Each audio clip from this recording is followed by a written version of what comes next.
দক্ষিণেশ্বর মন্দিরের মেন গেটে ঢুকেই আপনারা বাঁদিকে পার্কিং পেয়ে যাবেন। আর ওখানে বাইক 10 টাকা, 4 চাকা গাড়ি 40 টাকা। ওখান থেকেই ঘুরে আপনারা একটু এগিয়েই বাঁদিকেই পড়বে জুতো ও মোবাইল রাখার জায়গা। মন্দিরে যেহেতু মোবাইল ও ভিডিও ক্যামেরা নিয়ে যাওয়া নিষেধ, তাই আমি মন্দিরের ভিতরটা আপনাদের দেখাতে পারলাম না। দক্ষিণেশ্বর মন্দিরটি রানী রাসমণি দেবী তৈরি করেছিলেন, আর তার পরম ভক্ত ছিলেন রামকৃষ্ণদেব।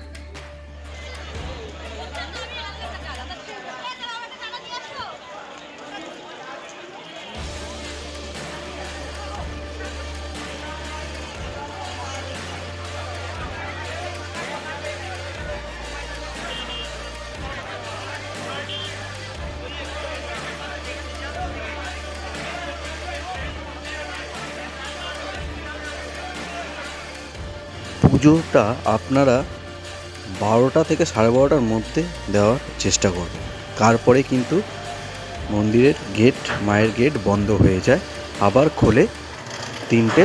যেখান থেকে মায়ের ডালা কিনবেন তার পিছনেই দেখবেন একটি ফাঁকা জায়গা আছে, ওখানেই নানা রকমের দোকান আছে, যেখান থেকে আপনি ফটো, মায়ের মূর্তি, নানা রকমের জিনিস পাওয়া যায়। আর পিছনেই দেখবেন অনেক খাবারেরও দোকান আছে। তার পাশেই একটি সুন্দর পুকুর আছে। এই পুকুরটায় বড় বড় মাছ আছে দেখার মতো। মন্দিরে আপনারা কিভাবে আসবেন? যদি কলকাতা থেকে শিয়ালদা দিয়ে ট্রেন করে আসেন, তাহলে আপনাকে ডানকুনি লাইনের ট্রেন ধরে দক্ষিণেশ্বর নামতে হবে।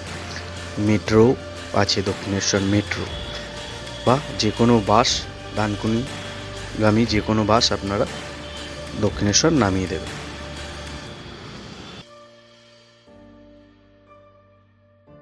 এই ঘাটে আপনারা চান করে মার পুজো দেওয়ার জন্য রেডি হতে পারবেন।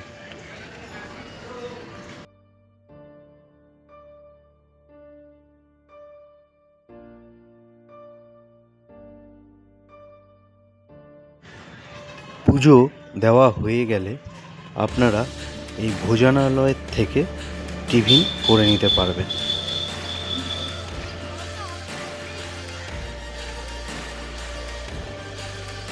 পার্কিং থেকে বেরিয়েই আপনারা অনেক দোকান পেয়ে যাবেন।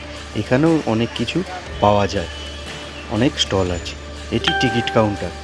ফেরিঘাট পার করে বেলুড় যাওয়ার জন্য এটি দক্ষিণেশ্বরের মা ভবতারিণী ঘাট।